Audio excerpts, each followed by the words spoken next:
Sawadee Khrap ผมชูมาครับสบายดีไหมครับนึกใจ Hi everyone, I am IAMMARKDIZON and welcome to my vlog. Okay, so for today, What's the lesson for today? hi, hello there. Okay, I am IAMMARKDIZON. I am a photographer and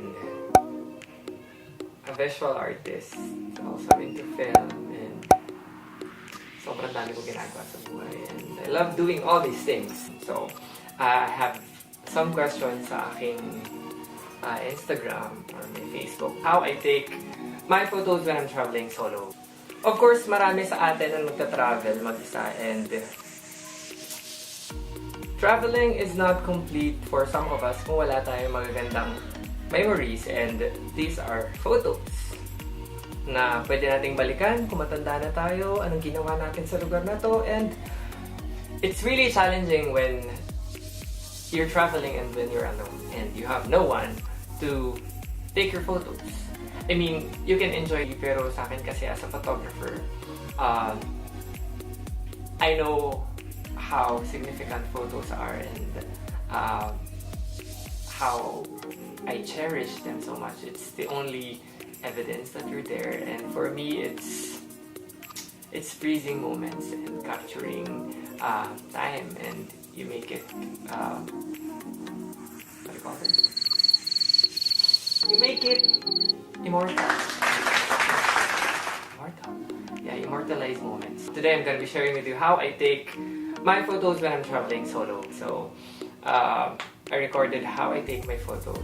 Specifically for my travel in Thailand. Nagpunta ako ng Bamboo Island. So I had like 1 hour on the island and ayoko pa mag-swimming. So I just took time to take some good shots. Kung wala kang kasama habang nagta-travel ka and you just have yourself, it's possible to have good photos.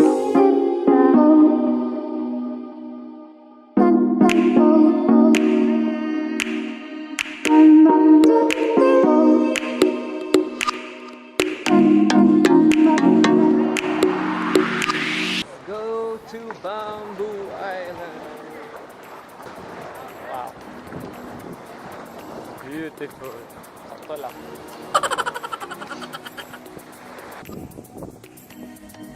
Daming tao. So, hanap tayo ng spot na maganda at walang tao. Walang masyado.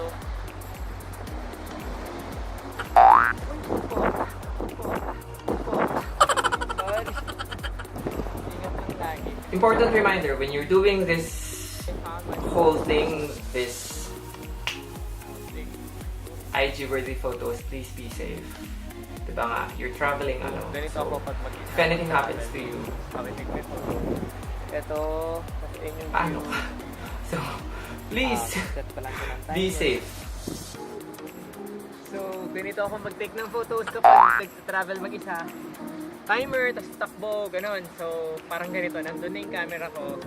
Set pa lang ah.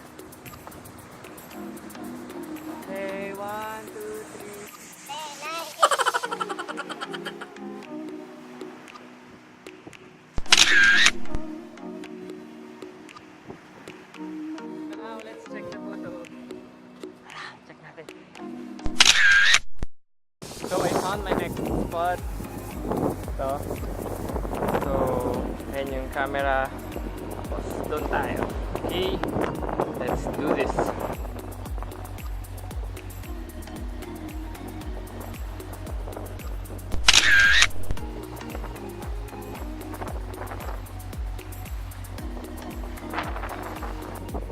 Ingat lang guys, kasi sobrang dulas.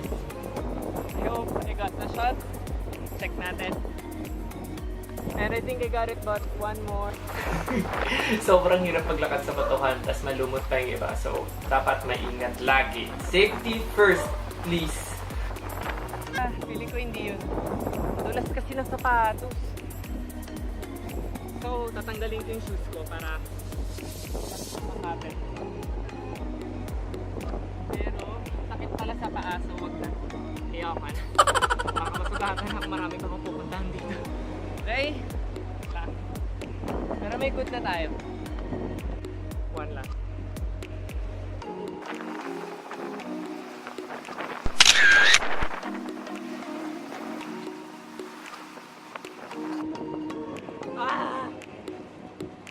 Good.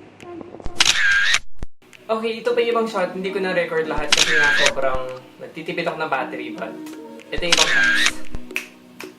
Ding! So, I'm done with this view. Actually guys, pwede namang i-remote yung camera. I also do that, pero ngayon kasi low-bat na yung phone ko. Tapos, nagsisave ako ng battery, so timer na lang muna. Sobrang magandang spot dito.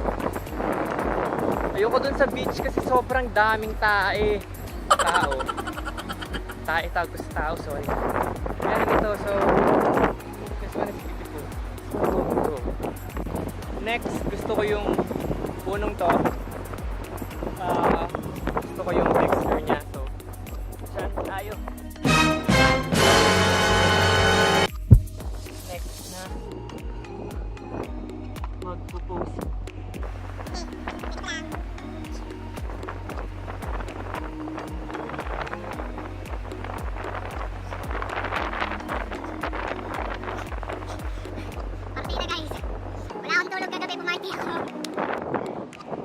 Nakakapagod to.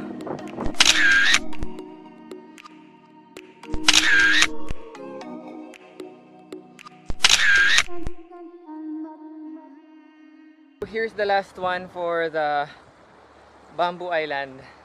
Kasi maubusan ako ng oras. Kailangan ko nang bumalik. So ito yung camera. Saan yung camera? Ito, tapos yun yung background natin.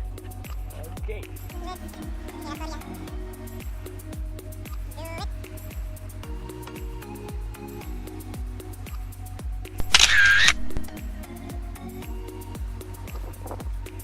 I hope I got it.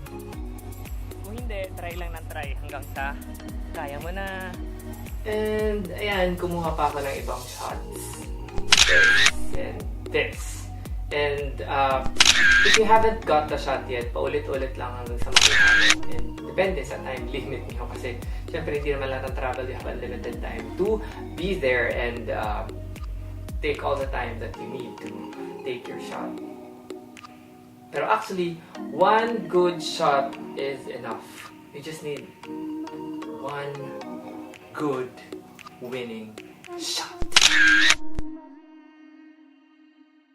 I hope you enjoyed and you learned something from me. Share the vid if you want to. Thank you so much. And there you go. Thank you for watching and please do subscribe on my YouTube channel and hit that notification bell for more videos. Thank you so much. Kanchanaburi.